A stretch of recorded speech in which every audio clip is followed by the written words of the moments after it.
గౌరవనీయులైన చంద్రబాబు నాయుడు గారికి, తెలుగుదేశం పార్టీకి, పవన్ కళ్యాణ్ గారికి, జనసేన పార్టీ నాయకులకి అందరికీ కూడా ముందుగా నా యొక్క హృదయపూర్వకమైన ధన్యవాదములు, నమస్కారములు తెలియజేసుకుంటున్నాను.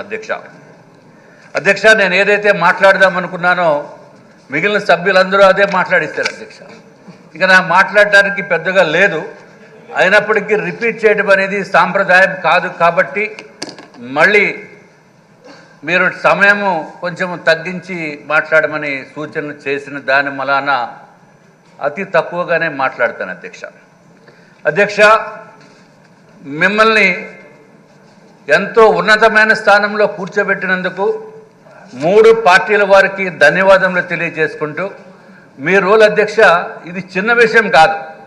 మీరు ఎంతో ఉగ్ర రూపంతో కోపమస్తే ఉండవలసిన స్థానంలో ఇప్పుడు మీరు గౌతమ్ బుద్ధుడిలా కూర్చోవలసిన పరిస్థితి చూస్తే నాకు కొంచెం ఏదో అదోలా ఉంది అధ్యక్ష. ఎంత అటెన్షన్ తోటి ఉండాలంటే స్పీకర్ పదవి అంటే చిన్న విషయం కాదు. ఇక్కడ మేమైతే అధ్యక్ష పక్క వారితోటో లేకపోతే కొంచెం రిలాక్స్డ్గానో ముఖ్యమంత్రి గారు పక్కకి వెళ్ళి అప్పుడప్పుడు కూర్చుని మాట్లాడటానికో అవకాశం ఉంటుంది. కానీ మీ పక్కన ఎవరు ఉండరు అధ్యక్ష.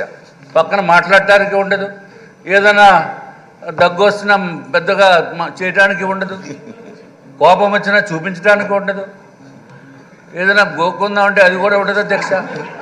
ఎందుకంటే ఇది చిన్న విషయం కాదు అధ్యక్ష. చూడటానికి బాగానే ఉంటుంది, పోస్టు అధికారము అన్నీ ఉంటాయి అధ్యక్ష. ఇంకొక విషయం మీకు చెప్పాలి. 7 సార్లు ఎమ్మెల్యేగా నెగ్గి ఒకసారి ఎంపీగా నెగ్గడం అంటే చాలా చాలా కష్టం అధ్యక్ష. ఇది అందరికీ తెలియాలి. మొట్టమొదటిసారిగా వచ్చిన ఎమ్మెల్యేస్కి అందరికీ తెలియాలి అధ్యక్ష.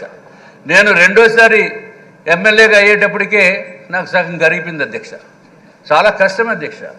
అట్లాగే ఈరోజు ఒక విషయం ఏంటంటే అధ్యక్ష, 22 జూన్ ఇదే రోజు మీ అత్యంత ప్రియమైన శిష్యుడు వెలగపూడి రామకృష్ణబాబు గారు 4వసారి ప్రమాణం చేసి శాసనసభలో వచ్చిన రోజు నిన్న అయింది అధ్యక్ష. ఈరోజు వారి జన్మదినం అధ్యక్ష. వారి జన్మదినం నాడు మీరు అధ్యక్ష పదవిని స్వీకరించడం అనేది మాకు చాలా చాలా సంతోషం అధ్యక్ష. ముందుగా మీ ద్వారా మా మిత్రుడైన వెలగపూడి రామకృష్ణబాబు గారికి హృదయపూర్వకమైన జన్మదిన శుభాకాంక్షలు తెలియజేసుకుంటూ, అట్లాగే మీకు కూడా అధ్యక్ష మా యొక్క శుభాకాంక్షలు, అభినందనలు తెలియజేసుకుంటున్నాం అధ్యక్ష. ఇంకొక విషయం ఏంటంటే అధ్యక్ష, ఈరోజు ప్రతిపక్షము రావటం లేదు అధ్యక్ష. చాలా చాలా దురదృష్టకరమైన విషయం. ప్రతిపక్షములో వాళ్ళు ఇదివరకు అధికార పక్షంలో ఉంటూ ఎన్నో దుర్మార్గ పనులు చేసి మీ ఇంటి పైన దాడి చేసిన రోజు నేను అక్కడికి రావటం జరిగింది అధ్యక్ష.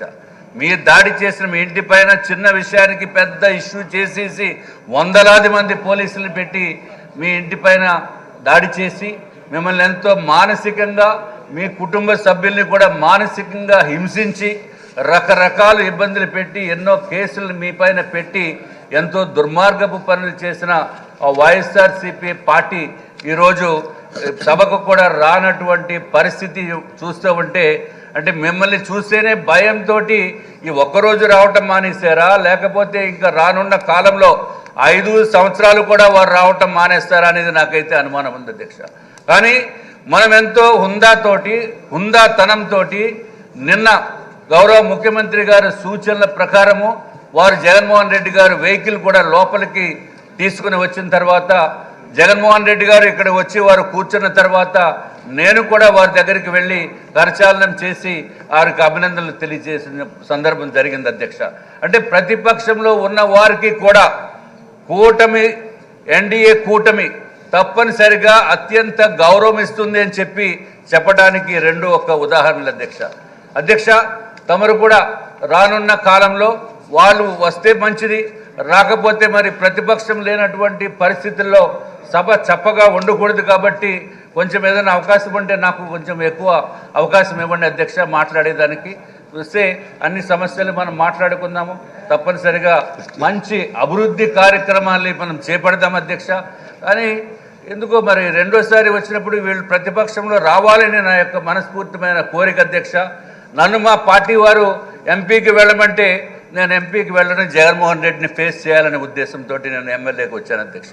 కానీ నాకు అది ఆ కోరిక నెరవేరుతుందో లేదో అని తెలియట్లేదు అధ్యక్ష.